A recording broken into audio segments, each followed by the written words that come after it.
Assalamualaikum warahmatullahi wabarakatuh. Salam sehat untuk kita semua. Anak-anak, mari kita belajar pertemuan kelima ini dengan pembelajaran proyek kewarganegaraan dengan tema keteladanan dari tokoh nasional dalam mengamalkan nilai-nilai Pancasila. Anak-anak, mari kita awali berdoa dulu. Menurut agama masing-masing, berdoa dipersilakan. Berdoa selesai. Baik, bagaimana kabar anak-anak? Semoga kalian semuanya sehat ya. Kita doakan juga pada teman-teman kalian yang sedang sakit, semoga segera sembuh, dan yang berhalangan semoga dapat dalam lindungan Allah Subhanahu wa Ta'ala. Ya. Baik, mengawali pembelajaran proyek kewarganegaraan, kita nyanyikan dulu ya lagu wajib kita yang terkait dengan pengamalan Pancasila, yaitu Garuda Pancasila ya. Kita mulai sama-sama ya, 1, 2, 3.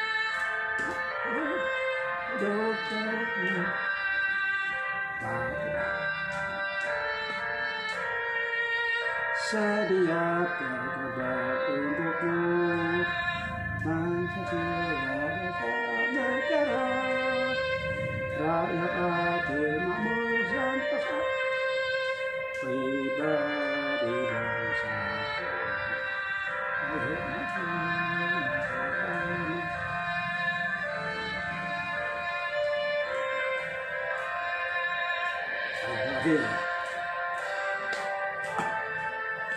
Aku yang proklamasi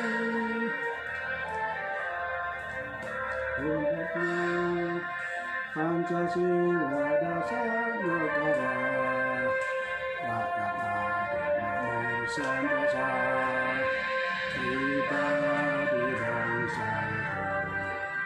Ayo maju, maju, ayo maju, maju, ayo maju, maju. Ya, terima kasih anak-anak, semangat. Selanjutnya kita mulai belajar lagi supaya lebih semangat lagi ya. Bapak punya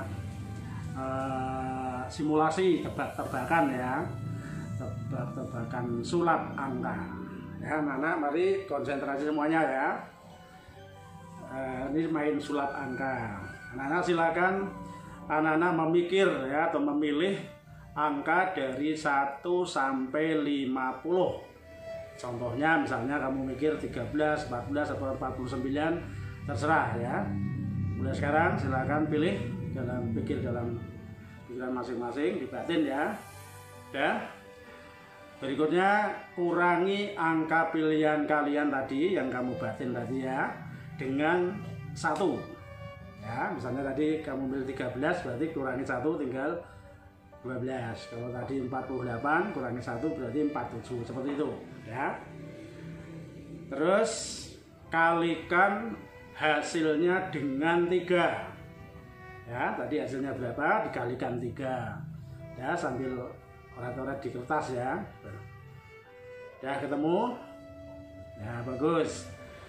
Sekarang tambah hasil perkalian tadi dengan 12.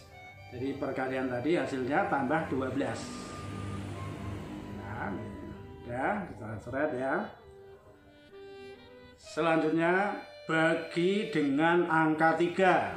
Jadi hasilnya tadi dibagi dengan angka 3. Latihan otak kiri ini ya, yang bermain diasah otak kiri, nanti otak kanan kita asah lagi. Terus tambah hasilnya tadi ya, hasil pembagian tadi ditambah dengan 5. Ya, gampang, tambah dengan 5 hasilnya berapa? Udah ketemu hasilnya? Bagus. Sekarang hasilnya tadi kurangi dengan angka yang kalian pilih. Nah, tadi kamu milih berapa di dalam hati tadi 13, 48 serah ya. Kurangi dengan angka yang kamu pilih. Nah, sekarang Bapak akan menebak angka pilihan kalian. Ya. Hasilnya yang kalian kerjakan tadi pastinya prediksi Bapak ya, itu adalah angka 8. Gimana anak-anak? Iya, semuanya hasilnya 8 ya. Itulah keajaiban angka 8. Jadi demikian anak-anak permainan simulasi dengan sulap angka 3 ya. Ya, judulnya itu keajaiban angka 8. Oke, nanti kita lanjut lagi bersenang-senang ya. Ya, sekarang kuis ya, kuis untuk pertemuan ke-1 sampai terutama pertemuan ke-4 kemarin ya, tentang Pancasila sebagai ideologi terbuka. Pertemuan ke-3 dan 4 saya buat kuis ya. Siapa yang bisa menjawab tunjuk jari ya. Atau sebagai ideologi terbuka, Pancasila memiliki 3 nilai. Yuk, apa saja? Ya, bagus. Nilai dasar, nilai instrumental, dan nilai praksis. Oke, bagus. Yang kedua, apa saja nilai dasar dari Pancasila itu? Oh, masih ingat? Panca kan 5 itu. Oke, ya bagus. Nilai dasar itu ada 5 ya, sesuai dengan Pancasila. Nilai ketuhanan, kemanusiaan, persatuan, kerakyatan, dan keadilan. Bagus, itu nilai dasar ya.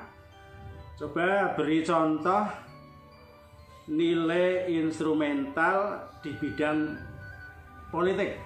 Ya, kemarin pertemuan ke-4 itu nilai instrumental bidang politik. Berarti nilai instrumental dari nilai dasar kerakyatan ya. Siapa bisa? Ya, contohnya bagus. Jadi Undang-Undang Dasar 45 pasal 1 ayat 2 sampai pasal 24. Terus ada pasal 27 ayat 1, pasal 28 dan pasal 37. Itu yang politik ya. Di bidang hukum ada lagi ya. Coba satu contoh nilai instrumental dalam bidang ekonomi. Ya, tuh ekonomi. Siapa yang bisa? Oh, ya, bagus. Jadi Undang-Undang Dasar 45 terutama pasal 33 ya, itu nilai instrumentalnya. Selain Undang-Undang Dasar, nilai instrumental ya peraturan perundangan lainnya ya, seperti Undang-Undang Koperasi, Undang-Undang BUMN, Undang-Undang Perbankan, Undang-Undang Tenaga Kerja itu ya, instrumentalnya. Terus kemarin kan 4 bidang ya, sekarang contoh nilai instrumental di bidang sosial budaya. Oke, ya bagus ya, pasal 32 Undang-Undang Dasar 45, pemerintah memajukan kebudayaan nasional. Ada juga dalam undang-undang ya Undang-Undang Cagar Budaya, Undang-Undang Pemajuan Kebudayaan, dan seterusnya. Berikutnya nilai instrumental dalam bidang pertahanan keamanan. Ya bagus, jadi pasal 27 ayat 3, tiap warga negara berhak dan wajib ikut serta dalam upaya pembelaan negara, dan pasal 30 ayat 1, tiap warga negara berhak dan wajib ikut serta dalam usaha pertahanan dan keamanan. Ya, nilai lainnya undang-undang bidang pertahanan keamanan banyak ya. Ada undang-undang Hankam, undang-undang pertahanan negara, ada undang-undang TNI, ada undang-undang Polri dan sebagainya.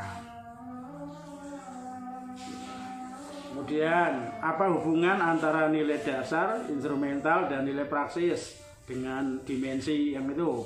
Dimensi idealis, dimensi normatif, dan dimensi realitas.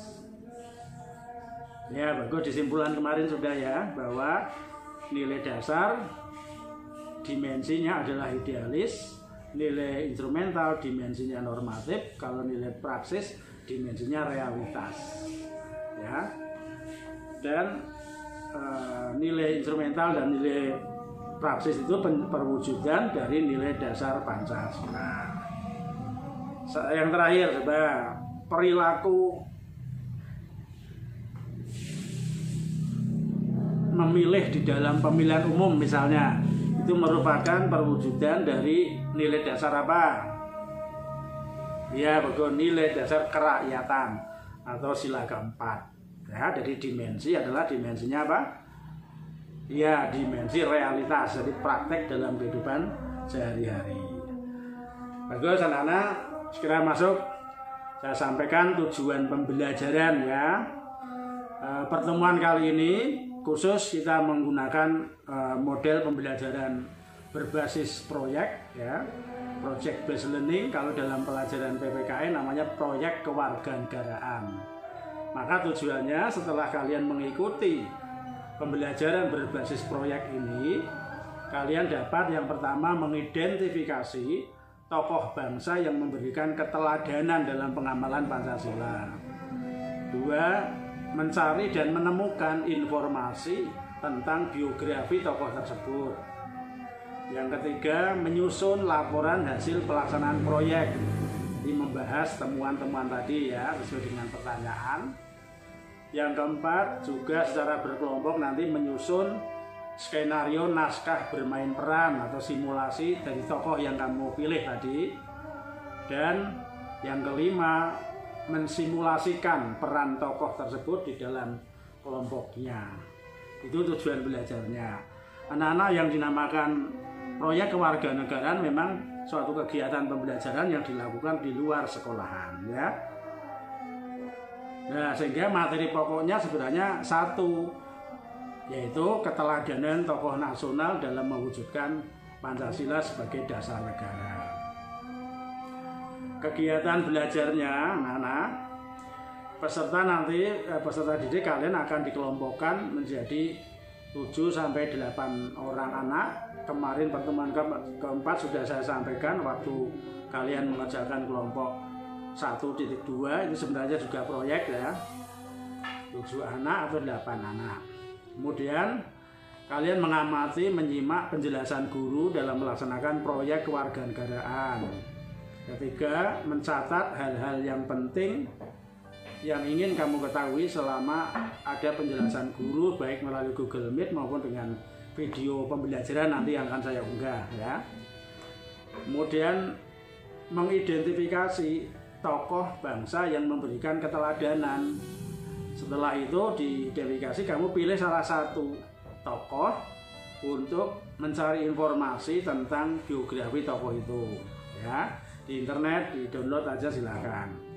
Kemudian setelah itu menyusun skenario naskah simulasi dari tokoh tersebut. Kemudian belajar kalian adalah mensimulasikan peran tokoh tersebut di muka kelas. Itu kegiatan belajarnya secara kelompok ya. Kriteria penilaiannya sekarang. Jadi proyek kewarganegaraan itu memang sebenarnya digunakan untuk menilai tugas kelompok yang bermaksud mengetahui baik pemahaman, kemampuan mengaplikasikan, kemampuan menyelidiki, kemampuan menginformasikan suatu hal secara jelas. Nah, maka ada komunikasi nanti disimulasikan. Penilaian proyek itu dimulai dari perencanaan anak-anak. Perencanaannya dinilai, pelaksanaannya dinilai, serta pelaporannya. Ya, penutupnya itu pelaporannya. Maka untuk menilai proyek kewarganegaraan, setiap tahap perlu disiapkan kriteria penilaiannya.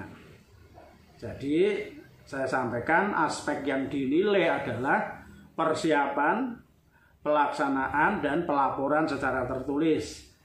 Ini yang laporan ya. Jadi ada kriteria dan skor itu 1, 2, 3, 4. 1 itu kurang, 2 cukup, 3 baik, 4 sangat baik. Ya, itu kriteria penilaiannya. Nah, seperti apa perencanaan?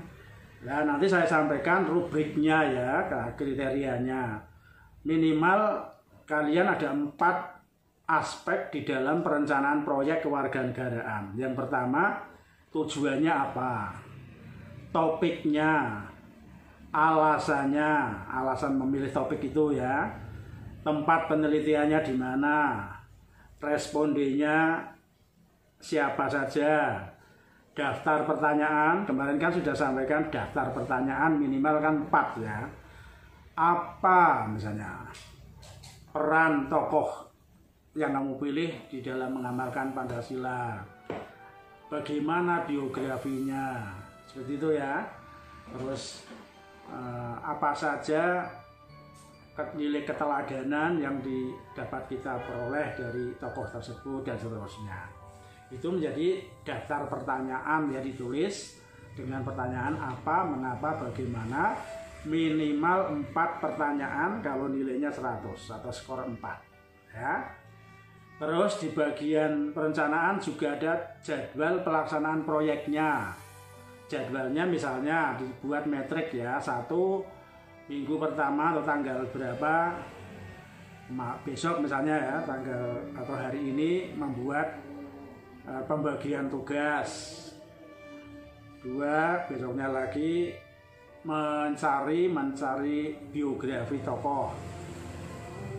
Kemudian mengkaji, menyusun instrumen, menyusun skenario, menyusun presentasi, menyusun laporan tanggal berapa, sehingga harapannya 1 minggu selesai ya. Selain itu ada pembagian tugasnya di rencana itu. Pembagian tugas itu karena anggotanya 7 sampai 8, maka silakan dibagi tugas. Yang mencari atau yang browsing riwayat biografi tokohnya siapa yang mencari peranan tokoh itu, siapa yang mencari atau bersama-sama boleh ya, siapa dan siapa menyimpulkan karakter yang bisa diteladani dari tokoh itu. Siapa dan siapa yang menyusun instrumen, skenario naskah simulasi, kemudian siapa yang menyusun laporan, 2 orang boleh, siapa yang bermain drama minimal 4 anak ya, si A sebagai siapa, B sebagai siapa yang merekam, ya, siapa yang sebagai narasinya, membaca naratornya itu siapa, dan seterusnya. Silakan dibagi. Itu proyek perencanaan, tapi asal kalian membuat minimal 4 macam persiapan, juga skornya 4 lah. Tujuan biasanya misalnya untuk mengetahui biografi tokoh ini, untuk mengetahui peranan tokoh ini di dalam menegakkan Pancasila, untuk mengetahui karakter yang bisa menjadi teladan dan seterusnya. Itu tujuan. Topiknya berarti keteladanan dari tokoh siapa ya, topik. Alasannya karena nanti sesuai dengan yang topiknya pengamalan Pancasila di bidang apa, maka daftar pertanyaan minimal 4 ya. Responden itu artinya kalau kalian pengumpulan datanya wawancara, berarti siapa yang diwawancarai. Kalau pengamatan berarti ya respondennya, berarti pengamatan nggak perlu responden. Atau dokumentasi di internet tidak perlu responden karena studinya dokumentasi. Pembagian tugas, kalau semua anak terbagi tugasnya semuanya 7-8 anak dapat bagian tugas, skornya 4. Kalau hanya 4 anak yang dapat tugas, skornya 2 ya. Jadi kerjasama semuanya terlibat. Nah, itu tentang perencanaan anak-anak. Dibuat dulu perencanaannya, kemudian pelaksanaannya ya. Pelaksanaannya itu tentu saja kamu terangkan, nanti ditulis di laporan ya. Di laporan kan nulisnya persiapan, itu sampai 7 tadi ya. Bab 2 pelaksanaan proyek. 1 pengumpulan data. Jadi kamu sesuaikan, kalau datamu kamu ambil dari internet, berarti pengumpulan data dengan browsing di internet, alamatnya ini, tanggal berapa dilaksanakan. ya, kapan dilaksanakan, kemudian data apa yang diperoleh, data tentang biografi, data tentang apa, silakan. Terus yang nomor 2, pembahasan. Namanya pembahasan itu kamu pertanyaannya di persiapan ada 3, berarti bahasnya 3. Kalau 4 pertanyaan berarti dibahas 4 hal tadi. Misalnya di tujuannya ingin mengetahui biografi tokoh siapa, kemudian respondennya atau tujuannya tadi ya, tujuannya untuk itu, bahan yang dipilih adalah biografi tentang itu. Jadi tokoh itu dibuat biografinya, ditulis, dibahas, maksudnya ditulis. Kalau di situ ada 30-100 halaman ya kamu buat 1 halaman. Yang penting kan tanggal lahir, keluarganya, sekolahnya di mana, pekerjaannya apa, itu paling 1 halaman cukup lah. Kalau enggak ya 2 halaman. Terus kalau tadi pertanyaannya, daftar pertanyaan apa peranannya, nah namun kamu judulnya di pelaksanaan adalah peranan tokoh, misalnya Yusuf Kala di dalam itu mengamalkan Pancasila. Kamu jelaskan peran tugas beliau sewaktu tahun berapa sebagai apa, tahun berapa sebagai apa di dalam negara ya.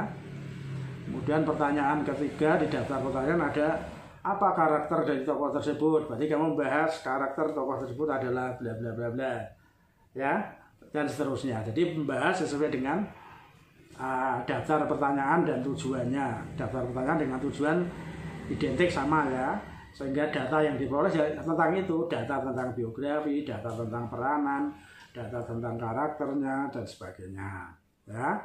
Kemudian yang ketiga setelah pembahasan itu pembuatan skenario simulasi. Kapan dibuat, kemudian di mana dibuatnya, siapa saja yang membuat kan sudah sesuai jadwal itu. Terus naskahnya ditulis di situ ya, naskah skenario.